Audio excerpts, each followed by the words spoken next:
যে বাবা নিজে না খেয়ে সন্তানের মুখে আহার দিয়েছে, যে বাবা একটু আরামায়েশ না করে দিনের পর দিন পরিশ্রম করে একটু একটু করে সম্পদ গড়ে তুলেছে সন্তানদের ভবিষ্যতের জন্য, সেই সন্তানরাই একটু বড় হওয়ার পর আপনার সম্পদ লিখে না দেওয়ার জন্য, সম্পদ ভাগাভাগি না করে দেওয়ার জন্য সেই বাবাকে খাটের সাথে বেঁধে রেখেছে এই দুই কুলাঙ্গার।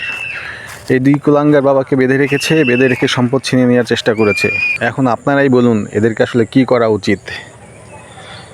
এরকম সন্তান থাকার থেকে না থাকাই শ্রেয়। ভিডিওটি শেয়ার করে দিন যাতে সবাই দেখতে পারে। আসলে বাবারা যখন বয়স হয় তখন তারা একটু আনসিকিউর ফিল করে, অনিরাপত্তায় ভুগে, কারণ এই সন্তান যদি বড় হয়ে আমাদেরকে না দেখে তাহলে আমরা কীভাবে চলবো।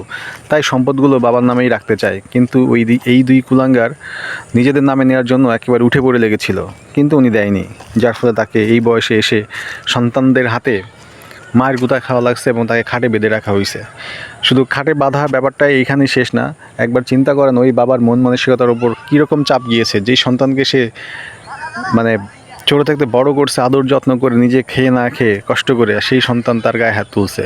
এর চাইতে দুঃখজনক আর কী হতে পারে। আসলে যত দিন যাচ্ছে মানুষ তার মূল্যবোধ হারাচ্ছে, মনুষ্যত্ব হারাচ্ছে। এই মনুষ্যত্ব হারানোর একটাই কারণ, সেটা হচ্ছে মানুষ ইসলাম থেকে অনেক দূরে। এই ধরনের সন্তান আমার মনে হয় মোটামুটি অন অ্যাভারেজ ঘরে ঘরেই আছে। সবাই হচ্ছে অবাধ্য। এরা নিজেদেরকে অনেক স্মার্ট ভাবে। এরা ভাবে কি যে এই সম্পদ এগুলো তো আমার, কিন্তু বাবার যে দায়িত্ব তার নেওয়ার কথা ছিল সেই দায়িত্ব কিন্তু সে নেয়নি। সে কখনো নেওয়ার প্রয়োজনও মনে করেনি যে বাবার এখন কী প্রয়োজন। এইসব চিন্তা না করেই হচ্ছে সম্পদ ভাগাভাগি নিয়ে ভাই ভাই দ্বন্দ্ব লেগে যায়, ভাই বোনের দ্বন্দ্ব লেগে যায়, বাবার সাথে দ্বন্দ্ব লেগে যায়, বৃদ্ধ যে মা থাকে সেই মার সাথেও ঝগড়া লেগে যায়। অথচ সন্তান হিসাবে যে তার যে দায়িত্ব রয়েছে, বাবার ভরণ পোষণ, মার ভরণ পোষণ, এইসব দায়িত্ব সে কখনোই পালন করেনি। সংসারের প্রতি যে একটা তার দায়িত্ব সেটাও সে কখনো পালন করেনি, শুধু নিজেরটাই চিন্তা করেছে। এই ধরনের সন্তানদেরকে, যারা হচ্ছে পিতামাতার অবাধ্য হবে এবং পিতামাতার গায়ে হাত তুলবে, এই ধরনের সন্তানদেরকে এমন বিচারের আওতায় আনা উচিত, এমন কঠিন শাস্তি দেওয়া উচিত, যাতে কোনো দিন পৃথিবীর কোনো সন্তান তার বাপের গায়ে হাত না দিতে পারে। কোনো সন্তান কখনো যাতে তার মার গায়ে হাত তুলতে না পারে, সেই হাত ভেঙে দিতে হবে। এমনভাবে ভাঙতে হবে যাতে কখনোই কেউ দুঃসাহস না দেখায়, যাতে বাবা মার গায়ে হাত তোলা যায়।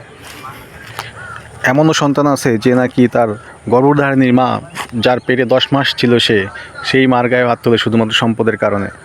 হায় রে মূর্খ, দুনিয়াতে তুই এই সম্পদ কে করছে?